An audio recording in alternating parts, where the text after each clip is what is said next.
how to restore the previous version of MS Word document. So if you want to restore the previous version of MS Word document, then what you need to do is first you just need simply open up your file manager where you have your MS Word document. Once you have your MS Word document, now if you want to restore that, you need to just right click on it and you need to go with show more options. Under show more options here, you will have restore previous versions. So click on the previous versions, and here if you have any previous versions, then it will show all of the previous versions right here. In my case, I don't have any previous versions available. But if you've edited that document many times, then you will have the restore option. You can just simply select the version and then you can go with restore, which is on the bottom, and click on restore and then go with apply, and it will be restored to the original version. Or you can also open up your Word application, and from here you can go with open, which is on the left side, and here you will have recover unsaved documents.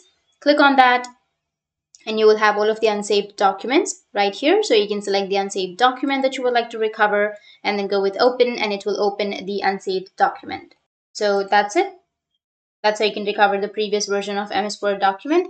And if you have any questions, feel free to comment below. Thanks for watching.